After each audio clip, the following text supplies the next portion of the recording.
Hello বন্ধুরা, কেমন আছেন সবাই? আশা রাখি সকলে ভালো আছেন।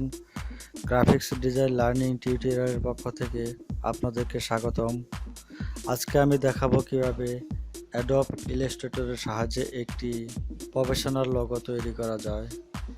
আপনি যদি আমার চ্যানেলে নতুন হয়ে থাকেন তাহলে চ্যানেল সাবস্ক্রাইব করবেন এবং পাশে থাকা বেল আইকনে ক্লিক করে রাখবেন যাতে আপনি আমার ভিডিও পেয়ে যান সবার আগে।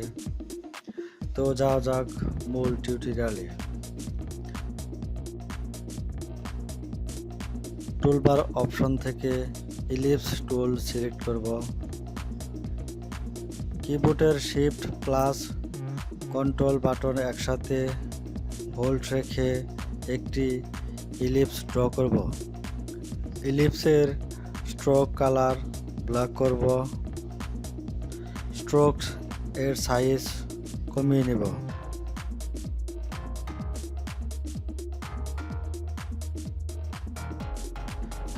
টুলবার অপশন থেকে রোটেট টুল সিলেক্ট করব। অল্ট বাটন হোল্ড রেখে ইলিপসের নিচের অ্যাঙ্কর পয়েন্টে ক্লিক করব। রোটেট অপশনে অ্যাঙ্গেল 120 ডিগ্রি রেখে কপিতে ক্লিক করব। কন্ট্রোল প্লাস ডি প্রেস করব। ডাইরেক্ট সিলেকশন টুলের সাহায্যে উপরের ইলিপস সিলেক্ট করব।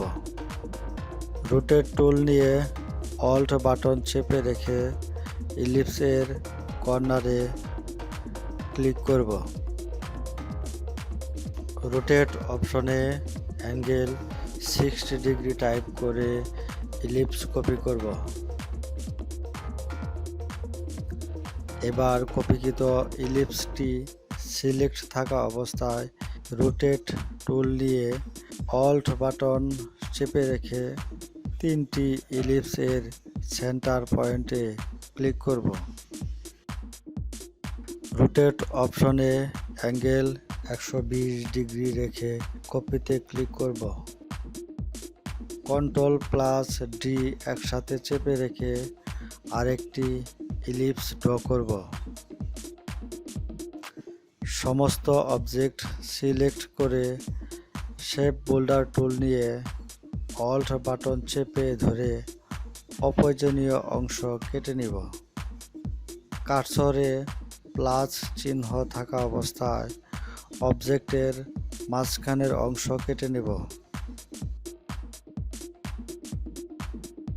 অবজেক্টের ফিল কালার চেঞ্জ করব।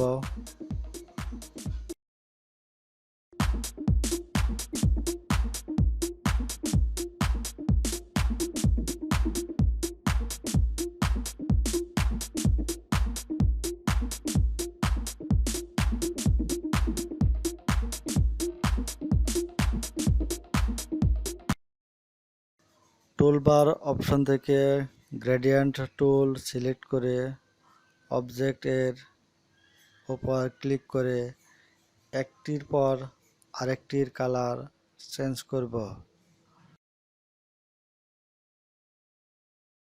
তো বন্ধুরা, ভিডিও না টেনে ভালোভাবে দেখে দেখে শেখার চেষ্টা করুন।